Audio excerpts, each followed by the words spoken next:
My dear students, I hope all of you are healthy and safe. Today I am going to start with the production of ultrasound in the circuit generator known as magnetostriction.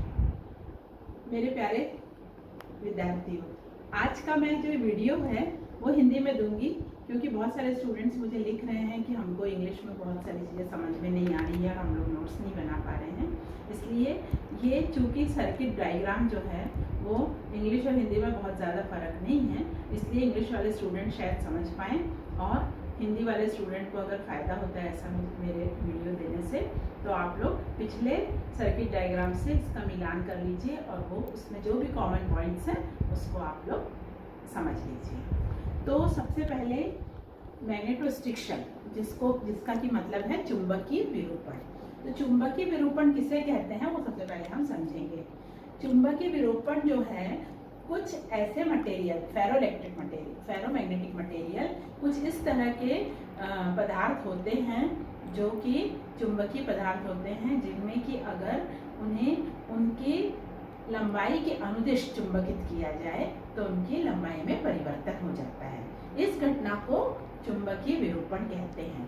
The length of rod changes due to magnetisation along its length और parallel to length.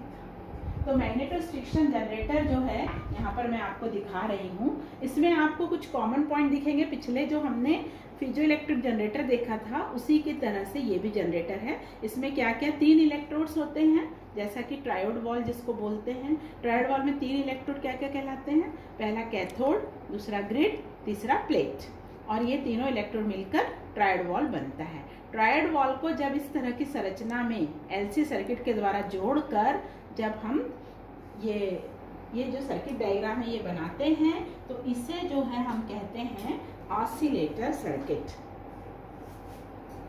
इसे क्या कहते हैं? Oscillator circuit, या जिसको कि कहते हैं दोलित्र।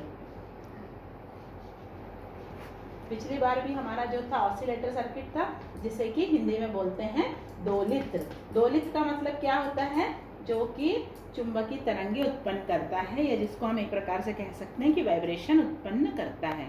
मैंने आपको बताया था कि जब भी किसी भी वस्तु में हलचल होती है, वाइब्रेशन होते हैं, तभी जो है साउंड उत्पन्न होती, मतलब कि ध्वनि की तरंगे उत्पन्न होती है। तो यहाँ पर हमको तरंगे किस रेंज में उत्पन्न करना है? 20,000 हर्ट्ज, मोर देन 20,000 हर्ट्ज। इसीलिए उसको हम पराश्रव्य तरंगे कहते हैं, जो कि हमारे कान नहीं सुन सकते। तो उसको जनरेट करने के लिए ये जो सर्किट डायग्राम है इसमें आपको L1 L2 जो है ये एक्चुअल में एक ही कॉइल रहती है, एक बहुत बड़ी एक्सटेंडेड कॉइल रहती है जिसको मैंने L1 L2 के द्वारा दिखाया है। ये इसके इस सर्किटरी के आउटर सर्किट में लगी होती है, और एक और कॉइल होती है जो AC मेन से जुड़ी होती है। और ये जो कॉइल है AC मेन से जुड़ी वाली, ये जो कॉइल है ये इस रॉड को जो है वो क्या करती है? चुंबकित करती है। और ये जो रॉड है, हमारी येलो कलर की एक रॉड दिख रही है, इसी के आसपास जो है ये पराश्रव्य तरंगे निकलेंगी। और ये पराश्रव्य तरंगे कब और कैसे निकलेगी? सबसे पहले इसको कैसे? जब LT के द्वारा फिलामेंट गर्म होगा, यहाँ से ताप जनित उत्सर्जन से इलेक्ट्रॉन उत्पन्न होंगे, मतलब रेड हॉट होगा तो इलेक्ट्रॉन उत्पन्न होंगे। रेड हॉट जब भी कोई हैवी मेटल होती है तो उसके आउटर मोस्ट ऑर्बिट में जो इलेक्ट्रॉन होते हैं, फ्री इलेक्ट्रॉन, वो उत्सर्जित होने लगते हैं। इस घटना को ताप जनित उत्सर्जन कहते हैं। तो जब यहाँ से इलेक्ट्रॉन निकलेंगे तो इलेक्ट्रॉन कैथोड में से निकलेंगे और ये कहाँ जाएंगे? प्लेट की तरफ चलने लगेंगे। प्लेट जो है हायर पॉजिटिव वोल्टेज पर है, और यहाँ पे जब प्लेट की तरफ ये जाएंगे और यहाँ अट्रैक्ट होंगे तो ये सर्किट जो है कंप्लीट होगा। तो इसके जो आउटर सर्किट है ये LC सर्किट है। ये जो L है, गैंग जो है, ये जिसका कि हम जो इसका कैपेसिटेंस चेंज कर सकते हैं, इसीलिए इसे गैंग कहते हैं, इसको वेरिएबल कैपेसिटर कहते हैं।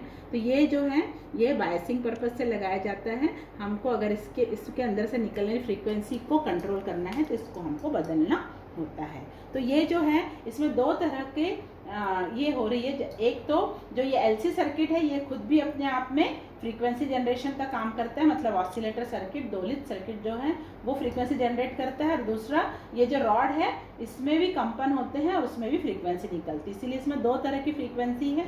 एक ऑसिलेटर सर्किट की आवृत्ति है, और दूसरा जो आवृत्ति है वो किसकी है, ये जो हमारी रॉड है चुंबकीय विरूपण के कारण इस जो रॉड में जो तरंगे उत्पन्न हो रही इनकी है। तो ये दोनों तरह की जो फ्रीक्वेंसी यहाँ मैंने फॉर्मूला लिखे हैं, जब ये इक्वल हो जाती है F = ईटा, यानी कि ये जो है ये चुंबकीय तरंगे जो हैं वो इस तरह से सेट हो जाती हैं LC सर्किट में कि उसकी नेचुरल फ्रीक्वेंसी के बराबर, रॉड की नेचुरल फ्रीक्वेंसी के बराबर इस सर्किट की तरंगे हो जाती हैं। तो ये जो रॉड है इसमें चारों तरफ जो है अनुनाद के कारण क्या निकलते हैं, अल्ट्रासाउंड निकलती है। तो जो अनुनाद यानी हम जो रेजोनेंस घटना है इसको भी हमको समझना है कि ये क्या होती है।